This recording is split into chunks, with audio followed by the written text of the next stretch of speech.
About 4 decades ago, tragedy struck my family at Disney's River Country, a water park tucked away from the spotlight. Back in 1976, River Country was Disney's very first water park, boasting an old-fashioned charm mixed with the trademark Disney magic. It wasn't as flashy as the other parks, but that's what made it special. It felt real, like a slice of nostalgia brought to life. People flocked to River Country for its unique attractions: a lagoon, rock slides, sandy bottom pools, and even a tire swing dangling over the water. It was like stepping into a postcard-perfect lakeside getaway. But soon, strange things started happening, mostly accidents involving the staff. Disney tried to keep a lid on it, but rumors spread like wildfire in the nearby towns. Then came the unthinkable. Children lost their lives at the park. The details were hushed up, but the whispers grew louder.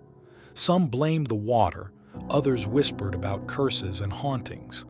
Despite Disney's attempts to downplay the incidents, the dark cloud hanging over River Country couldn't be ignored. For me, the closure of River Country wasn't just the end of a theme park, it was the end of innocence. My brother Tommy was just a boy then, full of life and adventure. Our family didn't have much, but that summer our parents surprised us with a trip to Disney World. Tommy and I were ecstatic, even though it was just River Country. The day we arrived at the park is etched in my memory like a photograph.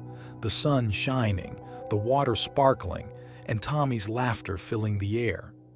He was fearless, racing ahead to conquer every slide while I followed close behind. Our parents watched from the sidelines, their smiles saying more than words ever could. But that perfect day didn't last. Soon after our visit, Tommy fell ill. He couldn't shake his thirst, and his mind was consumed with thoughts of returning to River Country. It was as if the park had cast a spell on him, changing him forever and leaving our family shattered in its wake. The deterioration of Tommy's health began slowly, with increased fatigue and an insatiable thirst. Night after night, he'd stand at the sink, gulping down water as if his life depended on it. His once lively demeanor faded, replaced by a quiet desperation. Despite countless doctor visits and treatments, his condition only worsened. The sight of him wasting away was heart-wrenching, and the mounting medical bills added to the family's burden. One fateful night, Tommy vanished from his bed, leaving behind torn curtains and a worried family. Frantic searches ensued, with neighbors, police, and even Disney's assistants scouring the area. Tommy's sweater, discovered near River Country's pools, raised more questions than answers. How did a sick child manage to reach the park, especially when it was locked up for the night? The search efforts yielded no trace of Tommy, leaving his family devastated and desperate for closure. Mysterious deaths linked to River Country surfaced, fueling rumors of a deadly amoeba lurking in the water. Disney, eager to contain the fallout, embraced the narrative, deflecting blame away from themselves. Years later, I found myself at a crossroads, working as a security guard for a nondescript firm. Then came a lucrative offer from Disney to guard River Country, long abandoned but still shrouded in mystery. Despite the risks and eerie history, the opportunity was too tempting to pass up.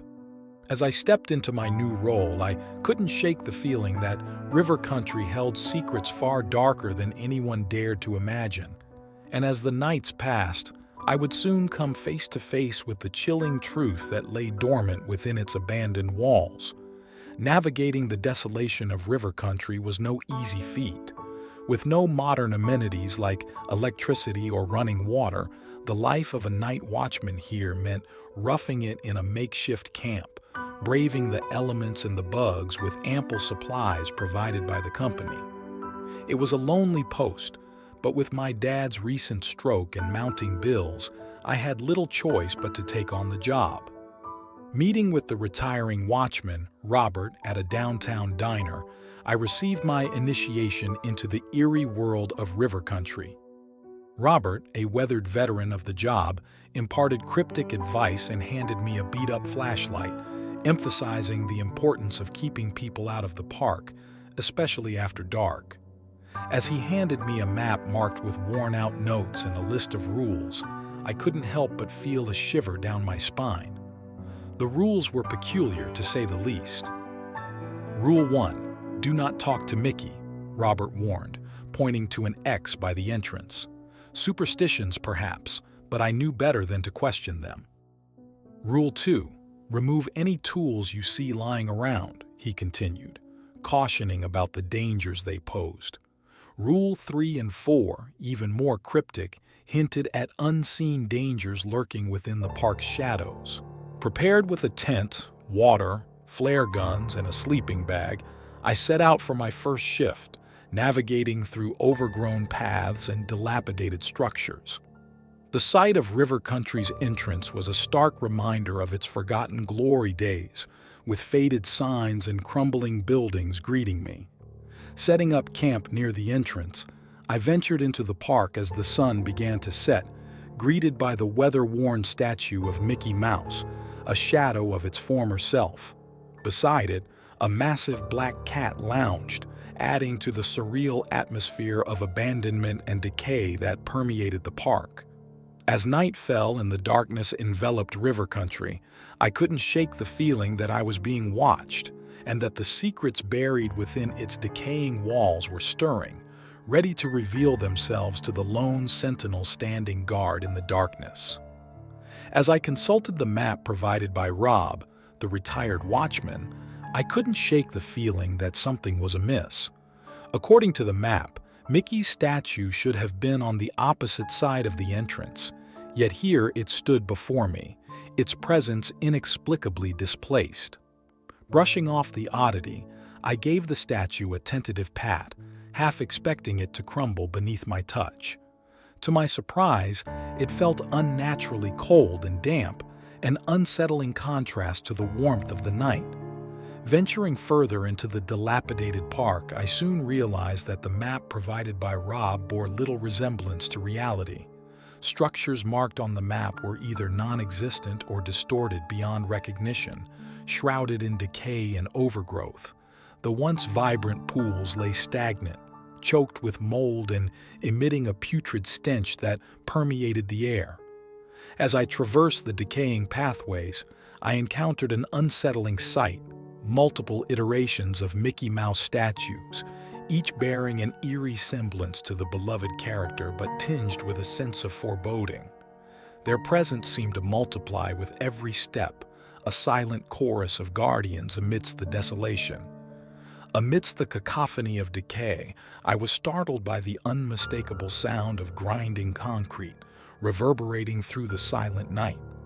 The disconcerting noise echoed the gradual collapse of the park's structures, a grim reminder of the hazards lurking within. Stumbling upon a pristine screwdriver in blatant defiance of Rob's second rule, I couldn't shake the feeling of being watched, of being tested. Locking the screwdriver away in Rob's toolbox, I resolved to adhere to the rules, a decision fueled by a sense of unease and the lingering presence of unseen forces. Yet, as I retraced my steps toward the entrance, I was met with a chilling revelation. The Mickey statue, once a beacon of nostalgia, now stood turned towards me, its silent gaze a harbinger of impending danger. Driven by a newfound urgency, I pursued the source of the mysterious footsteps, each echo a haunting reminder of the park's eerie emptiness. In the enveloping darkness, every shadow seemed to conceal a sinister presence, every sound a whispered threat. As I ventured deeper into the heart of River Country, the line between reality and nightmare blurred, the once familiar pathways now a labyrinth of uncertainty. And amidst the encroaching darkness, the silent sentinels of Mickey Mouse statues stood as silent witnesses to the unfolding horrors of the night. As I ventured further into River Country, I noticed something strange about the Mickey Mouse statues scattered around. They weren't like the ones you see in the big Disney parks. Nope, these ones were creepy. Their arms were too long, their joints bent weirdly, and their eyes looked sunken. And as I kept walking, I saw more and more of them. Some were dressed in odd costumes, like a torn-up Santa outfit or painted in strange colors. But the one that really freaked me out was a Mickey holding a machete like he was ready for a jungle adventure. Despite their weirdness, they all still had that big, toothy grin plastered on their faces. As I followed the sound of footsteps deeper into the park, I felt like I was being led on some kind of creepy tour. The footsteps were accompanied by occasional laughter, making me wonder if someone was playing a prank on me. I could hear heavy breathing too, as if whoever it was leading me around was getting tired. But no matter how fast I ran, I couldn't catch up to them. As I passed more statues, things got even weirder. There was one dressed as a clown with smeared makeup, holding a deflated balloon. Another was really fat and bloated, like it had been submerged in water for too long. It looked so lifelike, it gave me the chills. And then I heard it, the sound of rushing water. I pushed through some weeds and saw an actual river right in the middle of the park. That was strange because river country was supposed to have pools and slides, not rivers. I checked Rob's map and found a note that said the river started here. I hadn't paid much attention to it before, but now it seemed important. Near the riverbank, I spotted another Mickey statue, but this one caught my eye because it was holding a hammer. That didn't make any sense. Why would a Mickey statue need a hammer? That's when I decided I'd had enough. I turned to leave, but something brushed against the back of my head, and I heard a whisper in my ear. It scared the living daylights out of me, and I sprinted away as fast as I could. As I ran, the bushes and vines seemed to grow thicker, like they were trying to trap me. And the statues, they were everywhere now, lurking in the shadows like they were waiting for me. I nearly crashed into a few of them as I ran blindly through the undergrowth. And no matter which way I turned, I always ended up back at the river. It was like the park was playing tricks on me. I checked Rob's map again, hoping for some kind of clue. That's when I saw a note about a cat den downstream. I didn't know what it meant, but at this point, I was willing to try anything to get out of this nightmare. As the panic surged through me, I remembered the last rule: follow the cats when you get lost. It seemed I had no other option. Sprinting along the riverbank, I kept my eyes peeled, trying to avoid the Mickeys on the opposite side. The grinding noise grew louder, echoing in my ears, as if the very ground beneath me was crumbling away. Glancing sideways, I saw more Mickeys emerging from the trees, their eerie stillness sending shivers down my spine. Suddenly, a flash of red caught my eye in the water. I stumbled at the sight of them. Some of the statues were now in the river, their twisted necks and lifelike eyes sending a chill down my spine. Desperation clawed at my chest as the concrete grinding noises closed in on me. But then, a sharp screech pierced the air, and I saw two cats, a gray tabby and a white one, darting out from the bushes. They attacked something behind me, causing a heavy thud to resonate through the air. More cats joined them, hissing and surging around me, a protective circle forming. Exhausted and terrified, I fell to my knees, gasping for breath. Amidst the chaos, an orange cat sat calmly on a fallen log, its tail flicking back and forth. "You know a way out, bud," I whispered. With a twitch of its nose, the cat leaped into the brush, its tail beckoning me to follow. Every glance back from the cat felt like a reassurance, a silent promise that I wasn't alone. Despite the burning in my lungs and the ache in my legs, I pressed on. Gradually, the thick foliage gave way to familiarity, and the sound of the river faded into the distance. Emerging from the dense growth, I found myself back in the heart of the park, the menacing Mickeys nowhere in sight. Weak sunlight filtered through the trees, illuminating the path to the entrance gate. Breathing a sigh of relief, I glanced back, finding only open space behind me. The orange cat circled my legs, purring softly, its presence a comforting anchor in the chaos. As we headed towards the gate, I couldn't help but feel a sense of gratitude towards my feline savior.